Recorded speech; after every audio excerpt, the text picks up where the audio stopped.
everybody, welcome back to my channel. So in the previous classes we have studied about the evidences of evolution.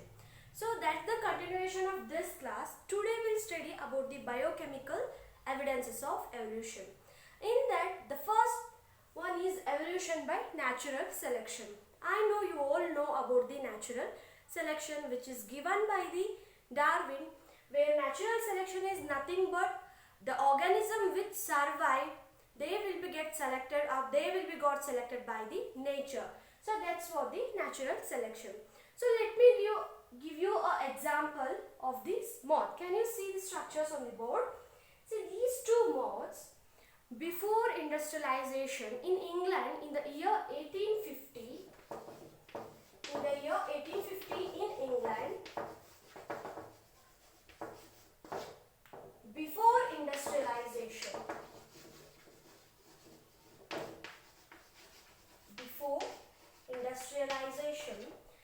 there was the moths. See, can you see these moths where this one is the shaded one is the white moth and this unshaded one is the dark moth.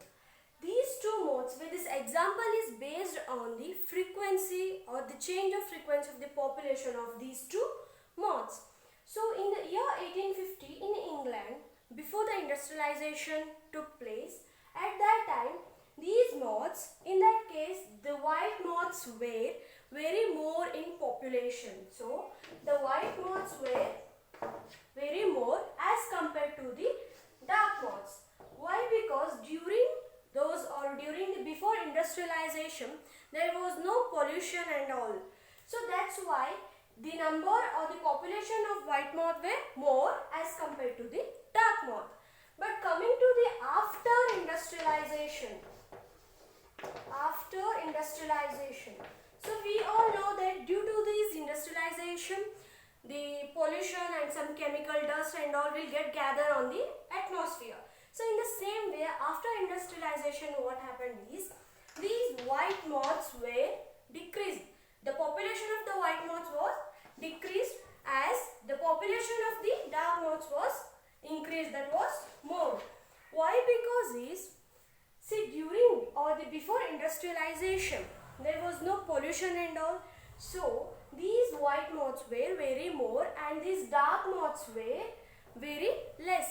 Why? Is on the bark of the tree or on the lichens these moths used to survive, where the lichens will grow on the pure areas. Okay, so these dark moths were directly identified by their predators.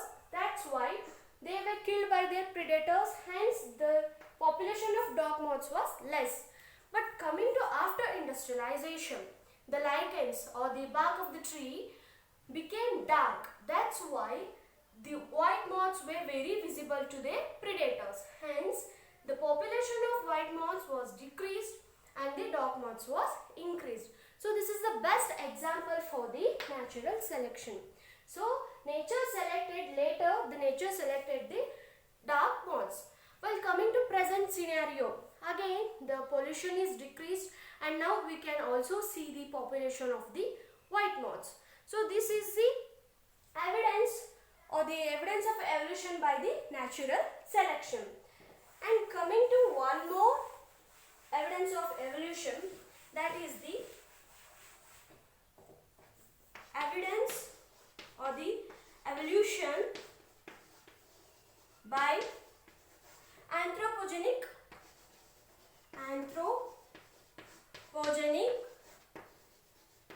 action. So what is this anthropogenic action? Where anthropogenic action is nothing but the man-made.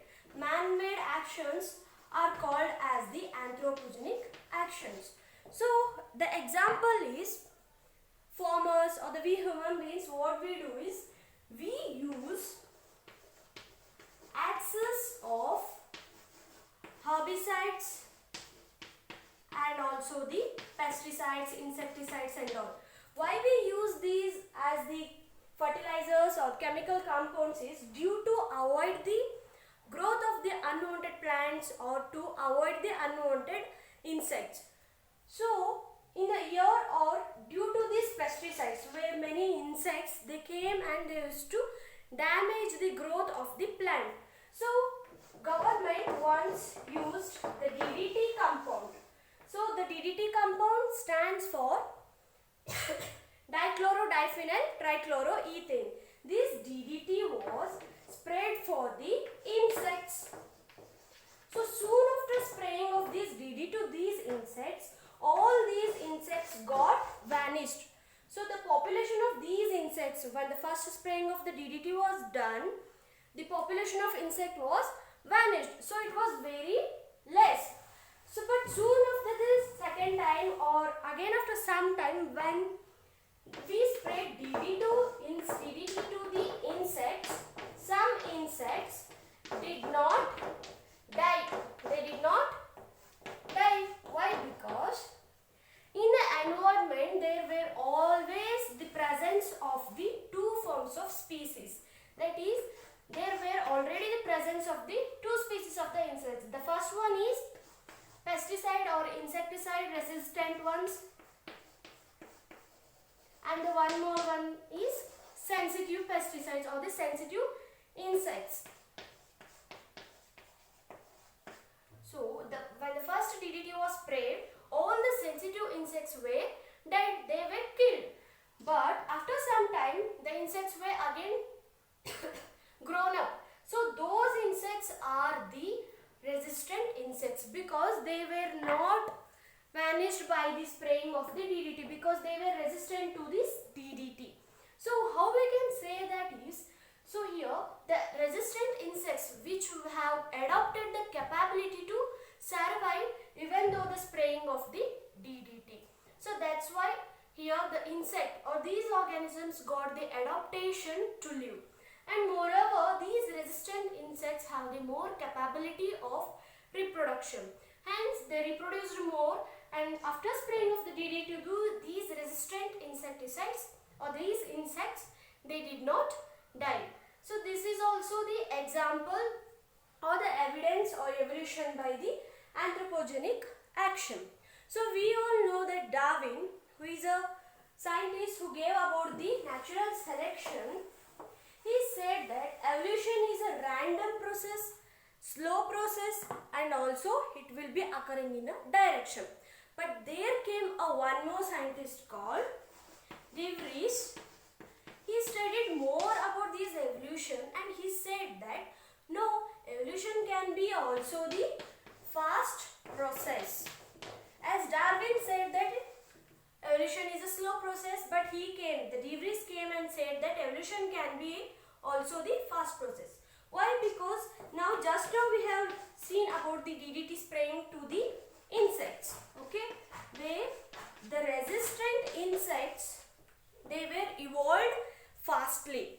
That's why the evolution can be a fast process also and also the slow process also. This is all about the evidences of biochemical evolution, and in the next video let me come up with some more topics. If you have any doubt, you can ask me out, and don't forget to subscribe, like and share my channel. Thank you everyone. Take care. Bye bye.